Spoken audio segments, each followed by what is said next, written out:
Before the Civil Rights Act of 1964, lodging choices were limited to African Americans who traveled. Public accommodations were segregated.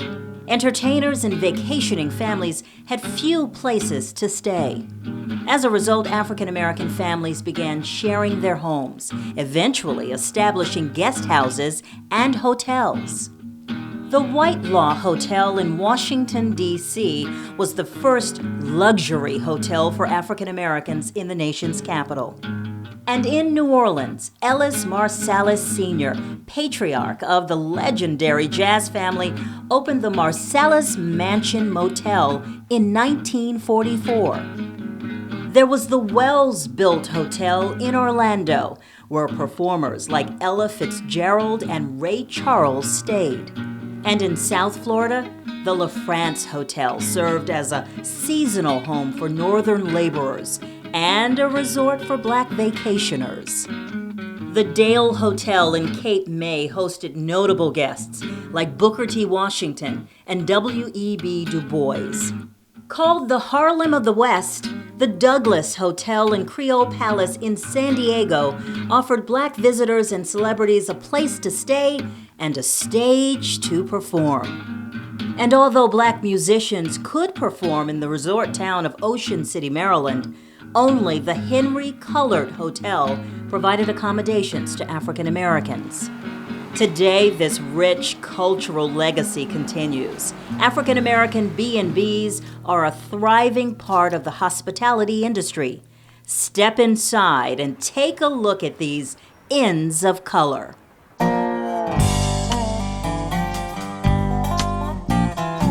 I'm fond of saying that black folks started the bed and breakfast industry because during segregation we weren't able to stay in white-owned establishments. As we traveled along, we'd ask somebody and they would put you up and they would never let you get back on the road without a warm meal.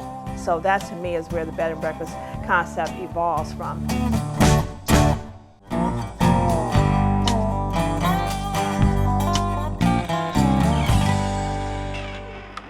Once heralded as Black Wall Street, the legacy of African American entrepreneurship in historic Durham, North Carolina continues to flourish. Step inside Morehead Manor Bed and Breakfast and meet innkeepers Daniel and Monica Edwards. Morehead Manor is a 1910 revival-style mansion. Most of the features that are in the house are the original, the trim, the molding, as well as the grounds. We have a very mature offering as far as shrubberies are concerned. We came up with the motto that Morehead Manor was a place where elegance, excitement, and hospitality meet. I think the elegance piece would come through the colors in which we use throughout the inn. We realize that color evoke emotion. The hospitality is our warmth in speaking to you, the touch, the care we give our guests, and the excitement comes from the craziness that goes on in the breakfast area.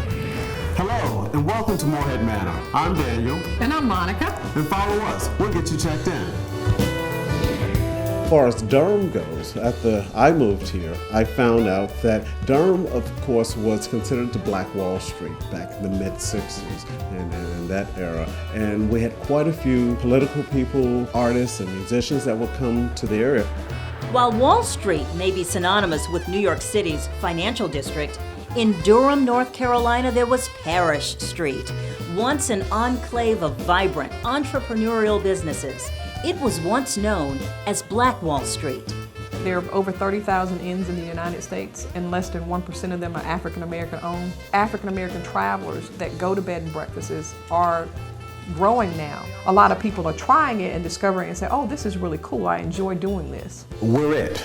We're the cleaning staff, the marketing, the cooks, the bottle washers, and The maintenance people. The maintenance people. Guest services, Yes. Reservations, the whole 9 yards. And we try to make certain that your first experience is one that is most memorable. And we tell people, no two inns are alike. But through our standards, what we can guarantee you are cleanliness, a warm body, hopefully a wonderful meal, and a personality that will maintain and uphold the standards that we've set. We offer 4 guest rooms here on the second floor, all of which have their own private baths. This is the Eagles Inn. This room is especially popular for our girlfriends' getaway weekends. It's also used by parents that are bringing their high school-age kids into the area to visit the local colleges. And it's also available for our traveling companions who don't necessarily want to share the same bed. I like the Eagles Inn. I went off to college and I never forget coming home for the first time. My mom laid out the red carpet, but it was my mom. And it's almost that way when you come here. They just kind of lay out the red carpet. It's a new experience each time you come. This is the Jasmine room. It features a queen-size bed and an electric firebox. The latest in romance technology, as we call it. I think our guests really like this room because of the fireplace in the room and the coziness of the room. And it's also named after our cat, Jasmine.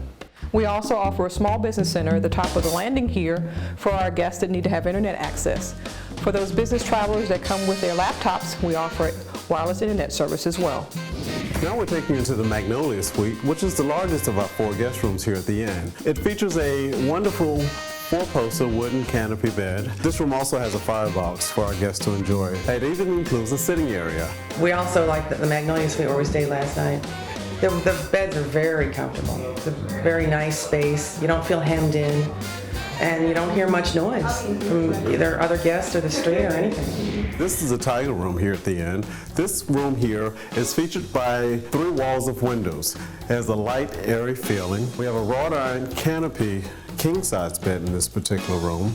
We wanted to create an element of a little something being a little risque. We wanted to put a little tiger in it. Our favorite room is the tiger room. Yeah. It's cozy, it's contemporary, it has the old feeling, it's spacious. We're, large, tall people, and we're just very comfortable in there. It's a homey feeling. You feel like someone has opened up their house to you. And most innkeepers really are similar to them, where they'll just come down, chat with you, talk about the history of the area.